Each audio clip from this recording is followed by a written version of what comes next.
वहाँ के पुलिस वाले ने फंसा दिया, बेकसूर है वो। हमें ये उम्मीद है कि हमारा भैया हमारे घर वापस आ जाए। मेरा नाम जैद जुनैद है। आज मेरी मौत की तारीख फिक्स हो गई। मेरे बारे में आप लोग सब कुछ जानते ही हैं, लेकिन आपको जो पता है वो सब कुछ गलत इंफॉर्मेशन है।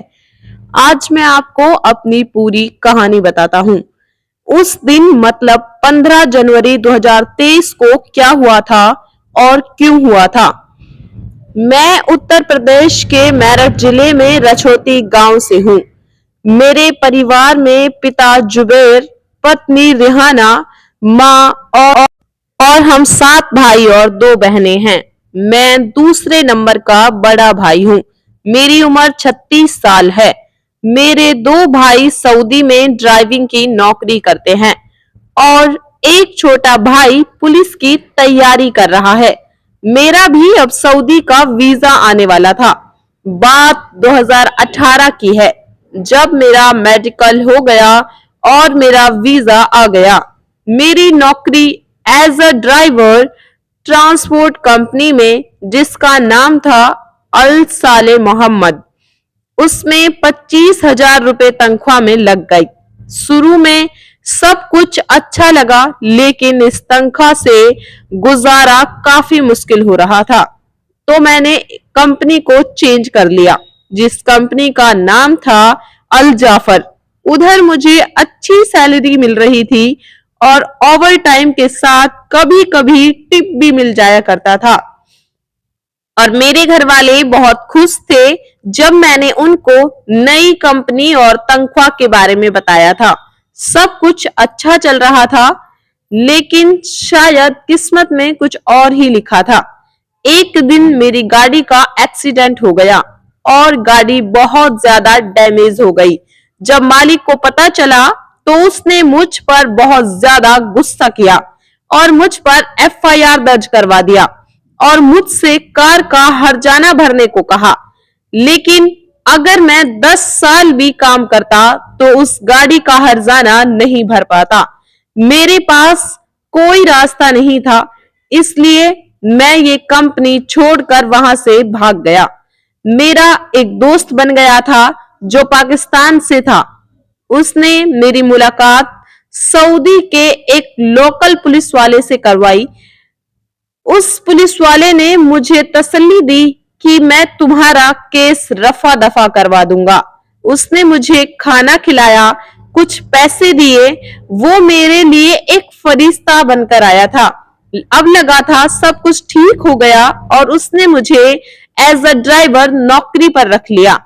मुझे उसके बारे में कुछ भी पता नहीं था, सिवाय इसके कि वो एक पुलिस वाला है और वो मुझे कई बार अपने घर भी लेकर के गया था।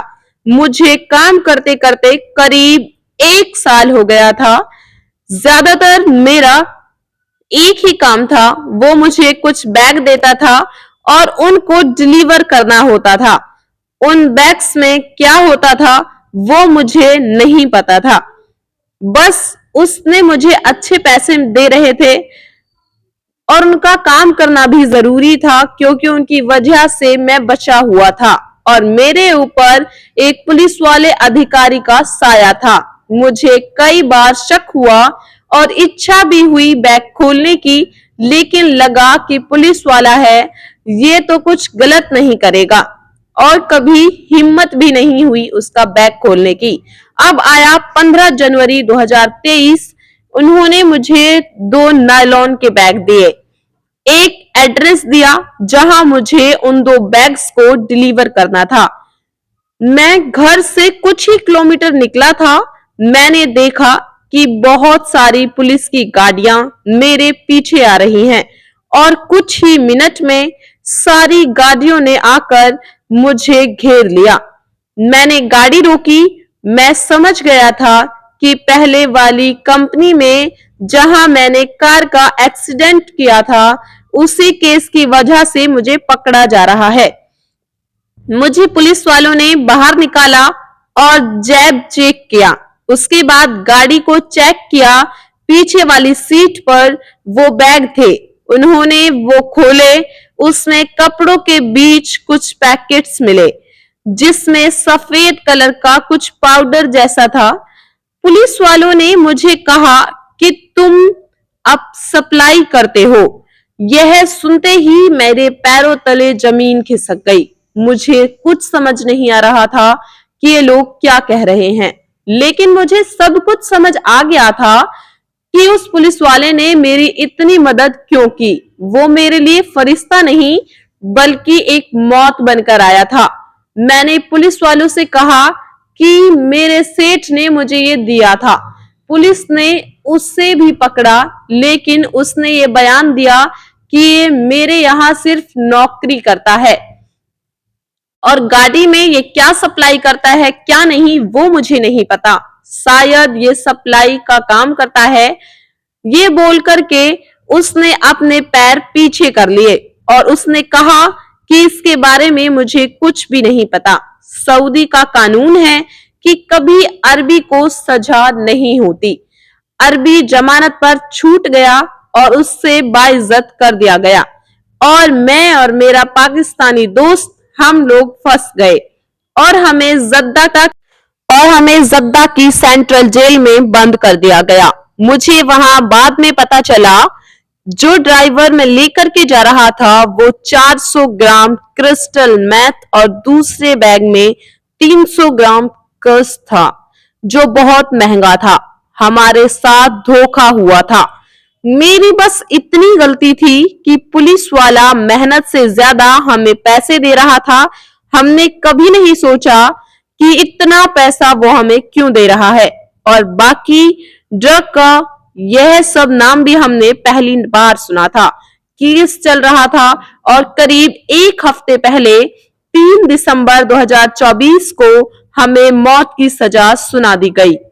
मैं अपने कदम जमीन पर नहीं रख पा रहा था और एक लेटर इंडिया में मेरे घर पर भेजा गया कि तुम्हारे बेटे को कोर्ट के मामले में मौत की सजा सुनाई गई है। दूतावास जैद के परिजनों से अनुरोध है कि वो जल्द से जल्द नई दिल्ली में स्थित सऊदी अरब में शाही दूतावास के जरिए राजा सलमान बिन अब्दुल अजीज के नाम पर दया याचिका भेजें।